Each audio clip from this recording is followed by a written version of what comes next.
Hello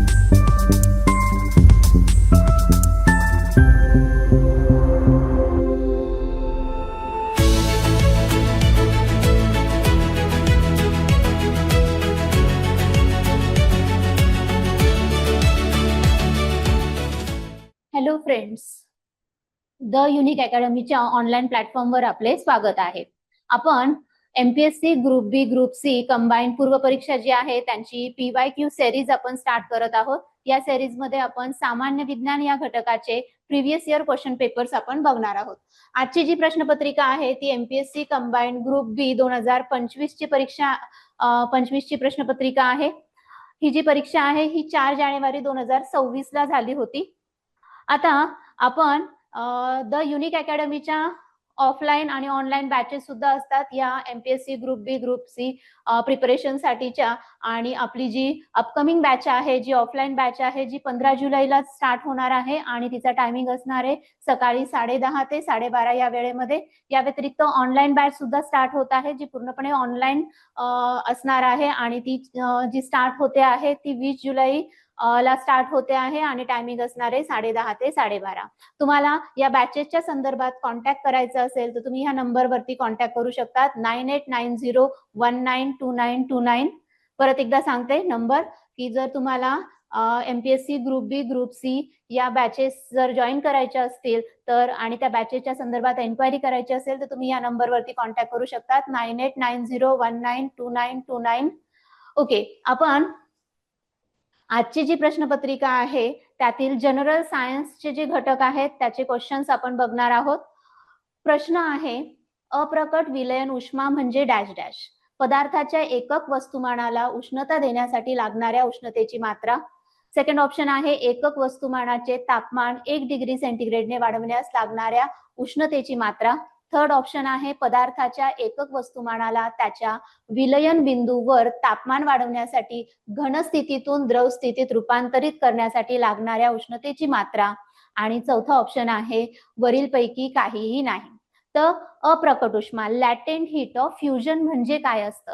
तर पदार्थाचं अवस्थांतरण होत असतं. मग पदार्थ स्थायूतून द्रवात किंवा द्रवातून वायू स्वरूपात रूपांतरित होत असतो आणि हे होत असताना पदार्थ जेव्हा स्थायू स्वरूपातून द्रवात रूपांतरित होत असतो तेव्हा त्याचा जो मेल्टिंग पॉइंट असतो त्या मेल्टिंग पॉइंटचं जे तापमान आहे त्या तापमानात कोणताही बदल न होता फक्त पदार्थाच्या अवस्थांतरणासाठी लागणारी जी उष्णता असते. म्हणजे सपोज जर आपण 1 ग्रॅम बर्फ घेतलेला आहे, आईस घेतलेला आहे आणि ज्याचं आत्ताचं तापमान आहे 0 डिग्री सेंटीग्रेड, या 1 ग्रॅम वस्तुमानाच्या बर्फाचं वॉटरमध्ये लिक्विडमध्ये रूपांतर होण्यासाठी आणि ज्याचं तापमान सुद्धा परत एकदा किती असणार आहे तर 0 डिग्री सेंटीग्रेडच असणार आहे. म्हणजे तापमानात बदल झालेला नाहीये, फक्त काय झालंय, अवस्था बदललेली आहे की सॉलिड स्टेट मधून कशामध्ये आलेलं आहे वॉटर तर लिक्विड स्टेट मध्ये आलेलं आहे. फक्त हे पदार्थाचं अवस्थांतरण झालं आणि मग इथे जी वापरली जाणारी उष्णता असते की जी उष्णता तापमानाच्या स्वरूपात व्यक्त होत नाही, ठीक आहे, जी पदार्थाचे अवस्थांतरण होताना सॉलिड टू लिक्विड कन्व्हर्जन होताना पदार्थ उष्णता ग्रहण करतो पण ती उष्णता तापमानाच्या स्वरूपात व्यक्त होत नाही, ती जी उष्णता असते तिला म्हटलं जात असतं पदार्थाचा अप्रकट उष्मा. मग आपल्याला काय विचारलेलं आहे तर आपल्याला विचारलेलं आहे की लॅटेंट हीट ऑफ फ्युजन काय आहे आणि मग त्याचं योग्य उत्तर आहे की जर पदार्थाचे एकक वस्तुमान जर आपण घेतलं तर या वस्तुमानाला त्याच्या विलयन बिंदू किंवा मेल्टिंग पॉइंटच्या तापमानात कोणताही बदल न होता घन अवस्थेतून द्रव अवस्थेत रूपांतरित होण्यासाठी लागणारी उष्णता म्हणजे किती आहे तर त्या पदार्थाचा अप्रकट उष्मा आहे. मग इथे 1 ग्रॅम बर्फ जर आपण घेतला आणि त्याला 0 डिग्री तापमानात पाण्यामध्ये रूपांतरित लिक्विडमध्ये रूपांतरित होण्यासाठी साधारण 80 कॅलरी आवश्यक असतात. म्हणजे लॅटेंट हीट ऑफ फ्युजन किती आहे, बर्फाचा अप्रकट उष्मा किती आहे, 80 कॅलरी पर ग्रॅम, किंवा त्याला आपण जर एसआय पद्धतीमध्ये जर आपण घेतलं तर 334 किलो जूल पर केजी इतकं काय आहे लॅटेंट हीट ऑफ फ्युजन आहे. मग जर आपण बघितलं तर प्रश्नामध्ये ऑप्शन क्रमांक 3 जो आहे, पदार्थाच्या एकक वस्तुमानाला त्याच्या विलयन बिंदूवर तापमानात वाढवण्यासाठी घन स्थितीतून द्रव स्थितीत रूपांतरित करण्यासाठी लागणाऱ्या उष्णतेची मात्रा, जर आपण हा ऑप्शन इंग्रजीमधून वाचला तर खूप व्यवस्थितपणे आपल्या लक्षात येतं की the amount of heat required to convert unit mass of substance from the solid to liquid at its melting point without rise in temperature. तापमानात कोणताही बदल न होता फक्त पदार्थाच्या अवस्थांतरणासाठी लागणारी जी उष्णता असते तिला काय म्हटलं जातं, पदार्थाचा अप्रकट उष्मा असे म्हटले जाते. ठीक आहे. त्यानंतर पुढचा प्रश्न बघूयात. प्रश्न आहे, खालील विधाने बरोबर की चूक ते सांगा. विधानं दिलेली आहेत. विधान आहे, क्ष किरण या विद्युत चुंबकीय लहरी आहेत. बी विधान आहे, क्ष किरणांची तरंगलांबी खूप कमी असते. सी विधान आहे, क्ष किरणांच्या वर ऋण प्रभार असतो. आणि डी विधान आहे, क्ष किरण विद्युत आणि चुंबकीय क्षेत्रामुळे विचलित होतात. खाली ऑप्शन्स पर्यायी उत्तरे दिलेली आहेत आणि आपल्याला ते प्रत्येक विधान योग्य की अयोग्य आपल्याला बघायचंय. तर पहिलं जर आपण बघितलं तर क्ष किरण या विद्युत चुंबकीय लहरी आहेत. बरोबर. एक्सरेज जे असतात ते इलेक्ट्रोमॅग्नेटिक वेव्हज असतात, ते विद्युत चुंबकीय लहरी आहेत. एक्सरेजची तरंगलांबी कमी असते. हो, एक्सरेजची वेव्हलेंथ ही फार कमी असते, त्यांची भेदन क्षमता चांगली असते. त्यानंतर एक्सरे किरणांवर इथे ऋण प्रभार म्हटलेला आहे, नाही कोणताही प्रभार नसतो, एक्सरेजवर कोणताही प्रभार नसतो. आणि क्ष किरण विद्युत चुंबकीय क्षेत्रामुळे विचलित होतात नाही. कारण काय, तर त्यांच्यावर कोणताही प्रभार नाहीये, त्यामुळे ते धन किंवा ऋण विद्युत क्षेत्राकडे विचलित होत नाही, चुंबकीय क्षेत्रामध्ये विचलित होत नाही. तर जर आपण एक्सरेज बाबत जर बघितलं तर एक्सरेजचा शोध हा विल्यम रॉन्टजेन यांनी लावला. एक्सरेज हे इलेक्ट्रोमॅग्नेटिक वेव्हज आहेत, विद्युत चुंबकीय लहरी आहेत, इलेक्ट्रोमॅग्नेटिक स्पेक्ट्राचा ते पार्ट आहेत. एक्सरेजची वेव्हलेंथ जर आपण बघितली तर 0.5 ते 2.5 एंगस्ट्रॉम इतकी कमी त्यांची वेव्हलेंथ तरंगलांबी ही असते. एक्सरेज हे प्रकाशाच्या वेगाने मार्गक्रमण करतात. त्यांची व्हेलॉसिटी, ते स्वतःच एक प्रकाश आहे आणि त्यामुळे त्यांची व्हेलॉसिटी, त्यांचा वेग हा प्रकाशाचा वेगा इतकाच असतो. एक्सरेजवर धन किंवा ऋण असा कोणताही प्रभार नसतो, म्हणजे ते न्यूट्रल असतात किंवा एक प्रकारे आपण त्यांना चार्जलेस म्हणू शकतो. त्यांच्यावर कोणताही प्रभार हा नसतो. विद्युत आणि चुंबकीय क्षेत्रामुळे त्यांचे विचलन होत नाही. ते भेदक असतात, पण मेटल्स मधून किंवा हाडांमधून ते आरपार जात नाहीत आणि त्यामुळे त्यांचा वापर हा मेटल डिटेक्टर्स मध्ये, त्याचबरोबर मेडिकल फील्ड मध्ये फ्रॅक्चर्स डिटेक्ट करण्यासाठी वगैरे एक्सरेचा वापर केला जातो. हे आयनायझिंग रेडिएशन्स आहेत. एक्सरेज एखाद्या वायूतून जेव्हा जातात तेव्हा त्याचं आयनीभवन घडून आणतात, म्हणजे ते आयोनायझिंग रेडिएशन्स आहेत. एक्सरेज हे फोटोग्राफिक प्लेटवरती परिणाम घडून आणत असतात, की जेव्हा फोटोग्राफिक प्लेटवर ते पडतात तेव्हा तिथे असणारं सिल्वर ब्रोमाइड किंवा सिल्वर आयोडाइड जे असतं ते काय होत असतं, त्याचं फोटोलेसिस हे होत असतं. आणि एक्सरेज हे जैवऊतींवर परिणाम करत असतात आणि त्याचबरोबर त्यांचा वापर आपण मी आधी सांगितलं मेडिकल फील्डमध्ये सुद्धा केला जात असतो. तर एक्सरेजच्या प्रॉपर्टीज बद्दल हा प्रश्न होता. त्यानंतरचा प्रश्न आहे, योग्य जोड्या जुळवा. एका बाजूला ए बी सी डी दिलेला आहे, अल्फा कण, बीटा कण, किरणोत्साराचे एकक आणि गॅमा रेज. तर दुसऱ्या बाजूला 1, 2, 3 मध्ये दिलेला आहे क्युरी, इलेक्ट्रॉन्स, त्याचबरोबर हेलियम अणू आणि उच्च ऊर्जेचे फोटॉन्स. जर आपल्याला बघितलं तर अल्फा कण जे असतात, अल्फा कण हे धनप्रभारित असतात आणि ते हेलियमच्या अणुकेंद्रकासारखे असतात. अल्फा कणांचे वस्तुमान हे 4 ॲटॉमिक मास युनिट इतके असते. बीटा कण जर आपण बघितलं तर हे इलेक्ट्रॉन्स असतात.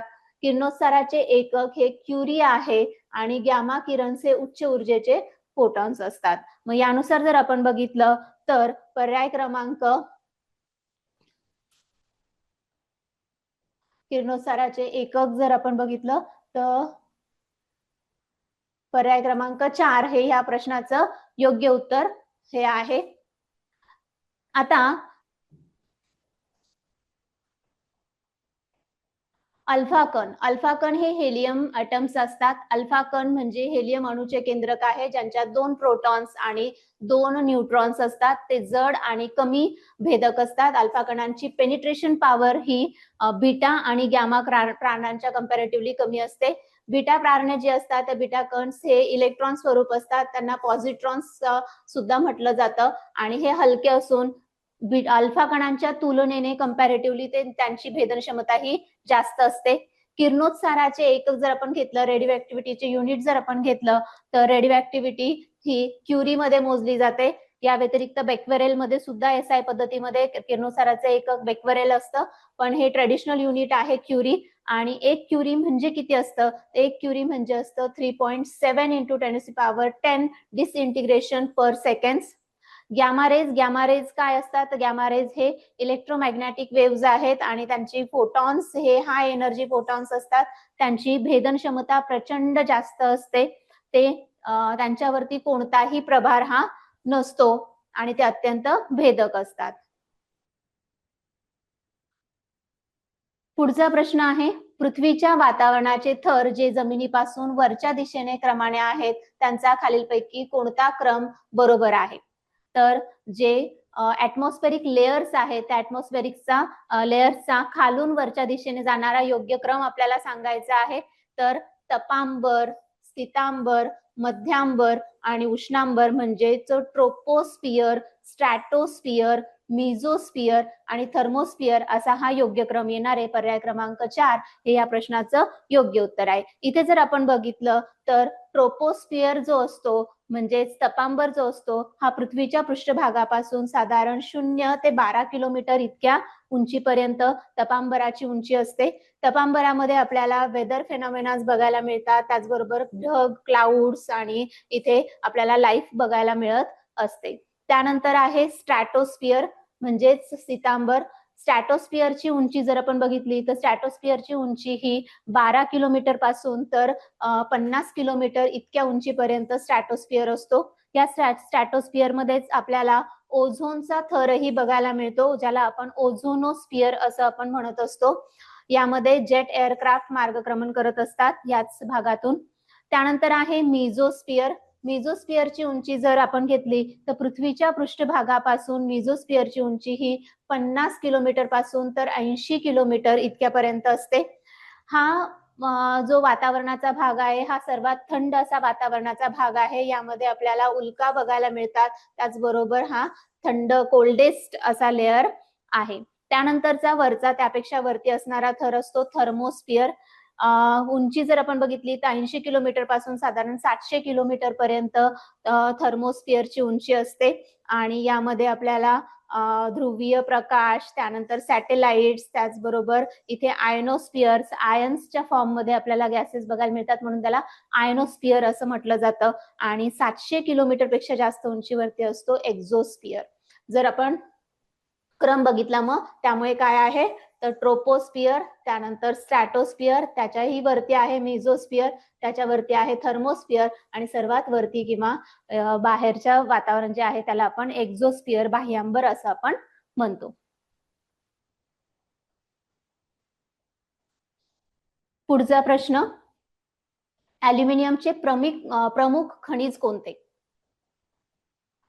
ऑप्शन्स आहेत बॉक्साइट, दुसरा ऑप्शन आहे मॅलाकाइट, तिसरा ऑप्शन आहे गॅलेना आणि चौथा ऑप्शन आहे डोलोमाइट. तर ऍल्युमिनियम हा जो धातू आहे या ऍल्युमिनियम धातूचं प्रमुख जे खनिज आहे बॉक्साइट आहे. आता काय असतं हे बॉक्साइट म्हणजे, तर बॉक्साइट हे ऍल्युमिनियमचे प्रमुख खनिज आहे आणि बॉक्साइट मध्ये प्रामुख्याने ऍल्युमिनियम ऑक्साइड Al2O3 हे आढळत असतं. त्याला ऍल्युमिना किंवा ऍल्युमिनियम ऑक्साइड असं म्हटलं जातं. या व्यतिरिक्त काही प्रमाणात हायड्रॉक्साइड खनिजे सुद्धा आपल्याला यामध्ये बघायला मिळतात. आणि जेव्हा सिलिकेट खडकांवरती वेदरिंग होतं तेव्हा त्यातून काय होत असतं, बॉक्साइटची निर्मिती ही होत असते. आता बॉक्साइट पासून जेव्हा ऍल्युमिनियम शुद्ध स्वरूपात मिळवलं जातं तेव्हा सुरुवातीला बेअर्स प्रोसेस त्यावरती केली जाते, ज्यातून आपल्याला एक चांगल्या प्रकारचा ऍल्युमिना, एक शुद्ध असं ऍल्युमिनियम ऑक्साइड मिळतं आणि ह्या ऍल्युमिनियम ऑक्साइडचं इलेक्ट्रोलेसिस, विद्युत अपघटन केलं जातं. ती जी विद्युत अपघटनाची प्रोसेस असते त्याला हॉल हेरॉल्ट प्रोसेस असं म्हटलं जातं. त्या हॉल हेरॉल्ट प्रोसेसमध्ये विद्युत अपघटनातून काय केलं जात असतं, शुद्ध स्वरूपामध्ये ऍल्युमिनियम हे मिळवले जात असते. इतर ऑप्शन जर आपण बघितले तर मॅलाकाइट दिलेला आहे ऑप्शन. तर मॅलाकाइट हा कॉपरचा, तांब्याचा असा हा ओअर आहे.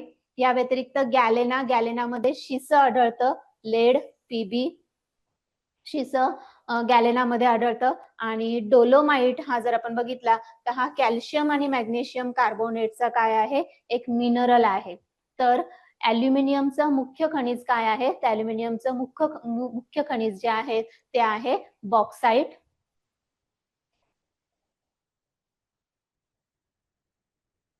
पुढचा प्रश्न आहे, कार्बनच्या सर्वाधिक मुबलक समस्थानिकाची अणुवस्तुमानांक संख्या किती आहे? की असा कोणता ॲटॉमिक मास नंबर आहे जो निसर्गामध्ये आपल्याला अबंडंट आढळतो? तर आपण जर बघितलं तर कार्बन 12 जो आहे हा निसर्गामध्ये खूप मोठ्या प्रमाणात आढळत असतो. आता कार्बन 12 जो आहे हा कार्बन 12 जर आपण बघितलं तर एक स्टेबल असा आयसोटोप आहे. या स्टेबल आयसोटोप मध्ये ह्या कार्बन मध्ये 6 प्रोटॉन्स आणि 6 न्यूट्रॉन्स येतात. स्थिर आहे, तो स्टेबल आहे. निसर्गामध्ये जवळजवळ एकूण कार्बनच्या कंटेंट पैकी जर आपण बघितलं तर 98.93% किंवा जवळजवळ 98% हा आपल्याला मुख्यतः बघायला मिळतो. त्यानंतर कार्बन 13 जो असतो, कार्बन 13 यामध्ये 6 प्रोटॉन्स आहेत आणि 7 न्यूट्रॉन आहेत. हा सुद्धा स्टेबल आहे, पण अत्यंत अल्प प्रमाणामध्ये हा निसर्गामध्ये आढळतो. प्रमाण अत्यंत अल्प आहे. या व्यतिरिक्त कार्बन 14 जर आपण बघितलं तर कार्बन 14 यामध्ये 6 प्रोटॉन्स आहेत आणि 8 न्यूट्रॉन आहे. कार्बन 14 हा रेडिओ ऍक्टिव्ह आहे.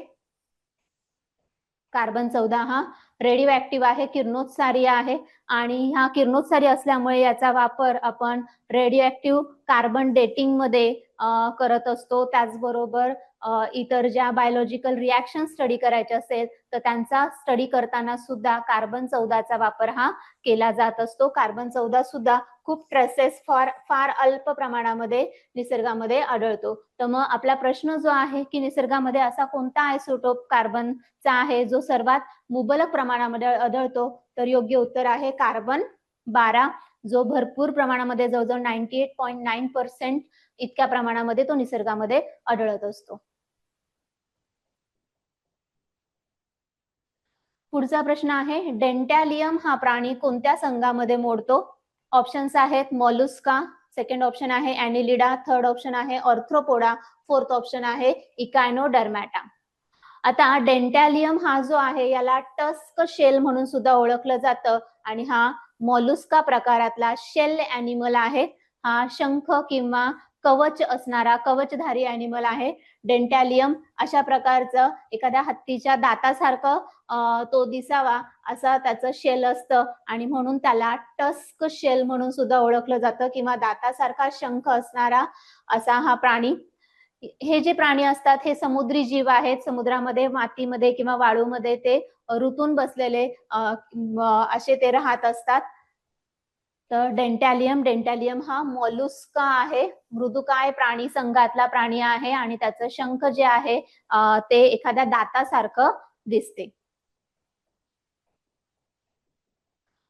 पुढचा प्रश्न, कॅटफिशच्या अनेक प्रजातींमध्ये मिशांसारख्या प्रक्षेपणावर रुचिज्ञान कलिका असतात.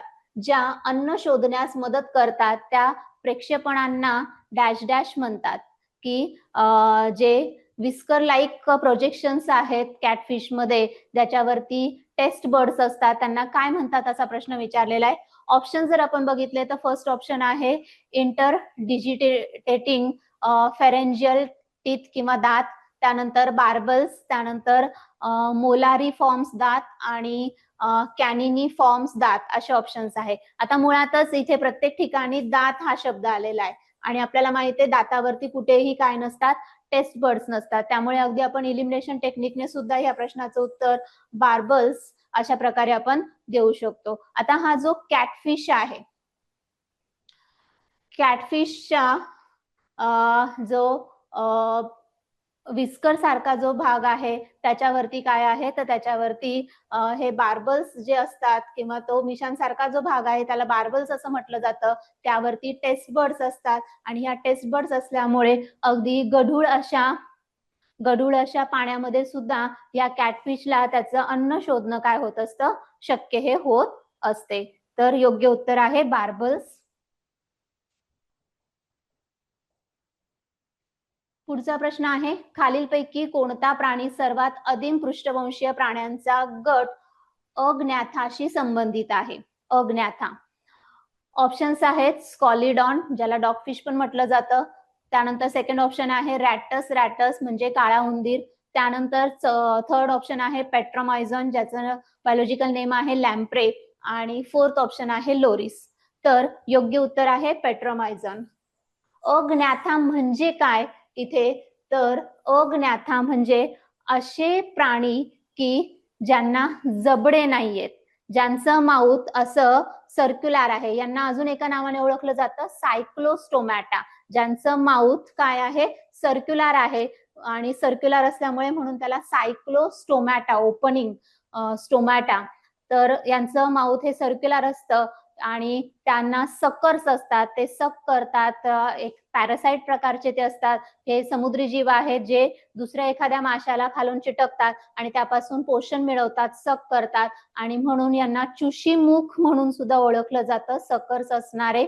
तर हा जो आहे हा आहे पेट्रोमायझॉन. या प्रकारामध्ये अजून एक हॅग फिश पण येतो.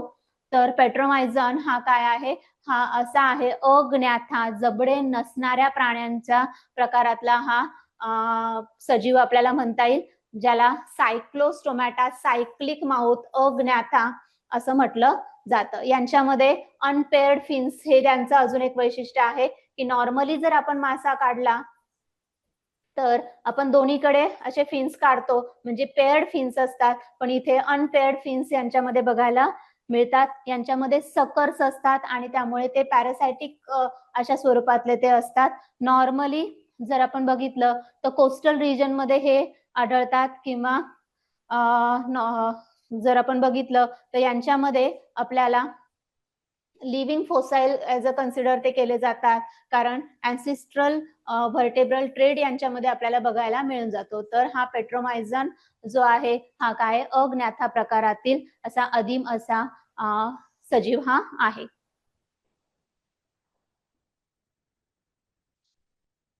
पुढचा प्रश्न आहे वनस्पतींना कॅल्शियम चयापचयासाठी कोणत्या खनिजाची आवश्यकता असते. वनस्पतींना कॅल्शियमचं मेटाबॉलिझम करण्यासाठी, त्याचं चयापचय करण्यासाठी कोणत्या खनिजाची आवश्यकता असते. ऑप्शन्स आहे first option manganese, second option तांबे, थर्ड ऑप्शन झिंक आणि फोर्थ ऑप्शन आहे बोरॉन. योग्य उत्तर आहे बोरॉन.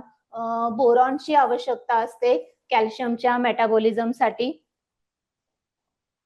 तर बोरॉन वनस्पतींच्या कॅल्शियमच्या चयापचयासाठी आवश्यक आहे. आणि अर्थातच कॅल्शियम कशासाठी लागतं, तर सेल वॉल फॉर्मेशनसाठी कॅल्शियमची आवश्यकता असते. त्याचबरोबर पुष्पधारणेसाठी, बडिंगसाठी सुद्धा कॅल्शियमची आवश्यकता असते. आणि म्हणूनच कॅल्शियमचं ऍब्सॉर्प्शन, त्याचबरोबर त्याचं मेटाबॉलिझम हे नवीन पेशींमध्ये होण्यासाठी बोरॉनची आवश्यकता असते. जर बोरॉनची कमतरता असेल तर वनस्पती व्यवस्थितपणे कॅल्शियमचे ऍब्सॉर्प्शन आणि मेटाबॉलिझम करू शकणार नाही आणि त्यामुळे वनस्पतीची पेशीभित्तिका नवीन पेशींमध्ये व्यवस्थितपणे ती तयार होत नाही आणि त्यामुळे शेंडे किंवा फुलांची वाढ ही खुंटत असते आणि त्याचबरोबर सेल वॉल जी पेशीभित्तिका आहे ही सुद्धा काय होऊन जात असते, कमकुवत होऊन जात असते. तर वनस्पतींमध्ये कॅल्शियमच्या ऍब्सॉर्प्शनसाठी बोरॉन या घटकाची वनस्पतींना आवश्यकता असते. पुढचा प्रश्न आहे संपूर्ण झाडाची वाढ खुंटणे, पानांचा गडद हिरवा रंग ज्यात विकृत आणि मृत ऊतींचे लहान भाग असतात, हे फॉस्फरसच्या कमतरतेचे कोणते लक्षण आहे. ऑप्शन्स आहे क्लोरोसिस, सेकंड ऑप्शन आहे विल्टिंग, थर्ड ऑप्शन आहे नेक्रोटिक स्पॉट्स आणि फोर्थ ऑप्शन आहे लीफ कर्लिंग. तर याचं योग्य उत्तर आहे नेक्रोटिक स्पॉट्स.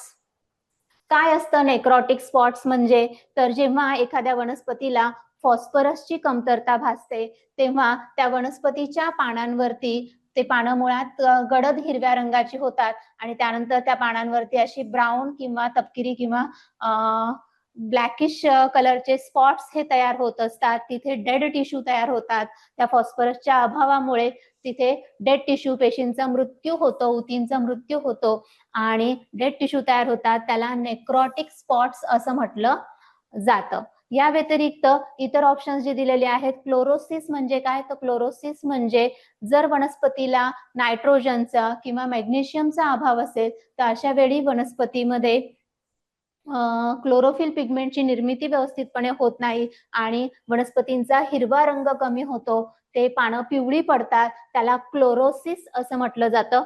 त्यानंतर विल्टिंग म्हणजे काय, तर विल्टिंग म्हणजे पाने कोमेजून जाणे. तर नॉर्मली एखाद्या वनस्पतीला जेव्हा पाण्याचा अभाव होतो तेव्हा वनस्पतीची पानं कोमेजून जात असतात. त्यानंतर आहे लीफ कर्लिंग, तर पानं वाकडी तिरपी होणं, इरेग्युलर शेपची होणं, नॉर्मली व्हायरल इन्फेक्शन्समुळे किंवा पोषण जर व्यवस्थित पूर्णपणे होत नसेल वनस्पतीचं तर त्यावेळी पाने वळतात आणि त्याला लीफ कर्लिंग असं म्हटलं जातं. तर इथे फॉस्फरसच्या अभावामुळे नेक्रॉसिस किंवा नेक्रॉटिक स्पॉट्स असे बघायला मिळत असतात, ज्यामध्ये वनस्पतीच्या पानांवरती असे ब्राऊन कलरचे वगैरे स्पॉट्स बघायला मिळतात, डेड टिश्यूज बघायला मिळतात. नेक्रॉसिस म्हणजे एक प्रकारे डेड टिश्यू. त्यानंतर पुढचा प्रश्न आहे, वनस्पती गटाचे योग्य उदाहरण आणि उदाहरण जोडी जुळवा. वनस्पती गट आहे एका बाजूला दिलेली, ज्यामध्ये शैवाल, ब्रायोफायटा, टेरिडोफायटा आणि जिम्नोस्पर्म दिलेले आहेत. तर दुसऱ्या बाजूला उदाहरणं दिलेली आहेत, सायकस, लायकोपोडियम, फ्युनॅरिया आणि क्लॅमॅडोमोनास. जर आपण बघितलं तर शैवाल जे आहे ते क्लॅमॅडोमोनास आहे. क्लॅमॅडोमोनास हा ग्रीन अल्गी म्हटला जातो. त्यानंतर ब्रायोफायटा जर आपण बघितलं तर फ्युनॅरिया, टेरिडोफायटा जर आपण बघितलं तर लायकोपोडियम आणि जिम्नोस्पर्म जर आपण घेतलं तर सायकस. ऑप्शन क्रमांक 3 ह्या प्रश्नाचं योग्य उत्तर आहे. अल्गीमध्ये, शैवालांमध्ये क्लॅमॅडोमोनास हा येतो. क्लॅमॅडोमोनास हा स्वयंपोषी फ्लॅजेला असलेला असा, म्हणून त्याला प्रोटोझोवामध्ये किंवा प्रोटिस्टामध्ये सुद्धा त्याला कन्सिडर केलं जात असतं. क्लॅमॅडोमोनासला हा एक पेशीय शैवाल आहे आणि त्याला फ्लॅजेला म्हणजे कशाब असतो. त्यानंतर ब्रायोफायटामध्ये फ्युनॅरिया ह्या प्रकारचा मॉस येतो. टेरिडोफायटामध्ये लायकोपोडियम हे क्लब प्रकारचा मॉस आपल्याला बघायला मिळतो आणि जिम्नोस्पर्म जर आपण घेतलं तर सायकस हे अनावृत्त बीजी वनस्पतीचं उदाहरण आहे, जिम्नोस्पर्मचं उदाहरण आहे. त्यानंतर पुढचा प्रश्न, डॅश डॅश या जीवनसत्वामुळे रक्त साकळण्यास किंवा गोठण्यास मदत होते. ब्लड क्लॉटिंग साठी हेल्प करणारं विटॅमिन कोणतं, असा प्रश्न आहे. ऑप्शन्स आहे, फर्स्ट ऑप्शन विटॅमिन के, second option E, third option D आणि फोर्थ ऑप्शन सी. तर योग्य उत्तर आहे विटॅमिन के. हे ब्लड क्लॉटिंग साठी आवश्यक असते. विटॅमिन के काय करते, तर विटॅमिन के रक्तामध्ये प्रोथ्रोम्बिन आणि इतर जे क्लॉटिंग फॅक्टर आहे ते तयार होण्यासाठी आवश्यक असते. जेव्हा ब्लड क्लॉटिंग आपण म्हणतो तेव्हा ब्लड क्लॉटिंग प्रोसेसमध्ये 13 घटकांची आवश्यकता असते आणि ह्या 13 घटकांपैकी एक घटक आहे विटॅमिन के. विटॅमिन के आपल्याला हिरव्या पालेभाज्या यातून मुख्यतः आपल्याला प्राप्त होत असते आणि विटॅमिन के जर व्यवस्थित असेल तर रक्तस्राव थांबतो आणि जखम लवकर भरून येते. पण जर विटॅमिन के चा अभाव असेल तर रक्तस्राव होतो, ज्याला हिमोरेज असं म्हटलं जातं. मुख्यतः लहान मुलांमध्ये विटॅमिन केच्या अभावामुळे जास्त प्रमाणामध्ये हिमोरेज बघायला मिळतो आणि त्यामुळे जास्त रक्तस्राव होतो आणि जखमा लवकर भरून येत नाही. या व्यतिरिक्त इतर ऑप्शन जर आपण बघितले तर विटॅमिन ई. विटॅमिन हे अँटीऑक्सिडंट आहे. विटॅमिन ई हे त्वचेच्या आरोग्यासाठी, रिप्रोडक्टिव्ह हेल्थसाठी, त्याचबरोबर पेशींचे संरक्षण होण्यासाठी आवश्यक असते. त्यानंतर विटॅमिन डी कॅल्शियमच्या ऍब्सॉर्प्शनसाठी, दातांच्या हाडांच्या आरोग्यासाठी विटॅमिन डी ची आवश्यकता असते. त्यानंतर विटॅमिन सी रोग प्रतिकार क्षमता वाढवते, कोलॅजनच्या निर्मितीसाठी, त्वचेच्या आरोग्यासाठी, टाइटनेस, फर्मनेस, त्वचेच्या टाइटनेस साठी विटॅमिन सी ची आवश्यकता ही असते. विटॅमिन सी ला वार्धक्य विरोधी जीवनसत्व म्हटलं जातं. विटॅमिन ई ला वांझपणा विरोधी जीवनसत्व म्हटलं जातं. इथे आपल्याला ब्लड क्लॉटिंग साठी वापरलं जाणारं जीवनसत्व किंवा महत्वाचं जीवनसत्व कोणतं, असा प्रश्न होता आणि उत्तर आहे विटॅमिन के. पुढचा प्रश्न आहे, एबीओ रक्तगटांचा शोध डॅश डॅश यांनी लावला. ऑप्शन्स आहे, first option William Harvey, second option Decastello, third option Sturli आणि फोर्थ ऑप्शन आहे Karl land Steiner.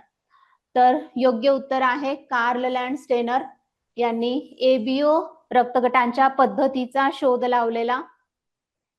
Carl Landsteiner यांनी 1901 मध्ये एबीओ रक्तगट पद्धतीचा शोध लावलेला. त्यांनी हे दाखवून दिलं की मानवाच्या रक्तामध्ये वेगवेगळे ए आणि बी अशा प्रकारचे अँटीजन आणि त्याचबरोबर त्याच्या अँटीबॉडीज ह्या असतात. या संशोधनासाठीचे 1930 सालचे नोबेल पारितोषिक सुद्धा कार्ल लँडस्टेनर यांना देण्यात आलेले आहे.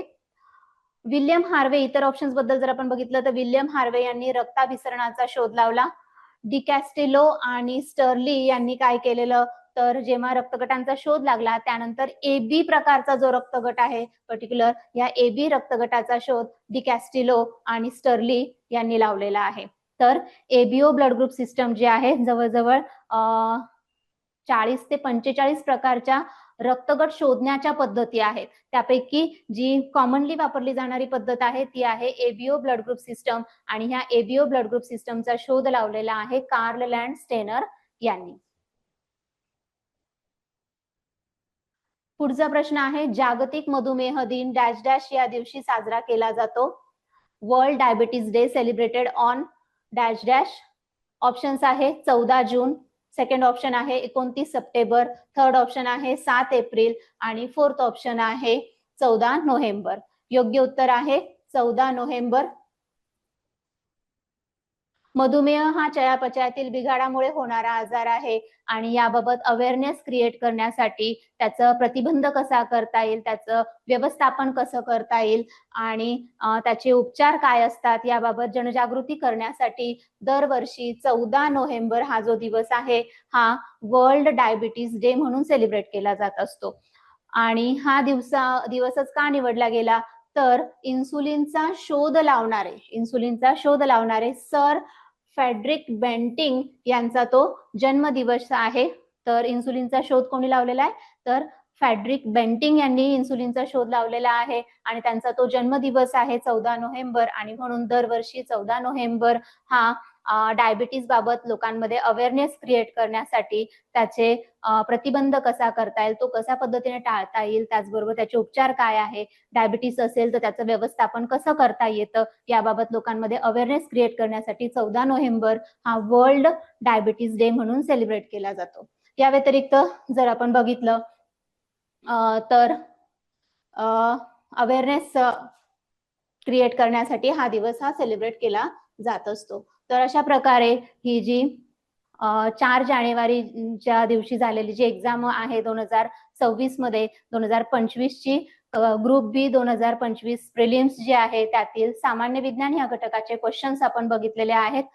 यानंतरच्या पुढच्या सिरीज मध्ये आपण 2024 ची प्रश्नपत्रिका बघणार आहोत. ग्रुप बी ग्रुप सी च्या प्रिपरेशन बाबत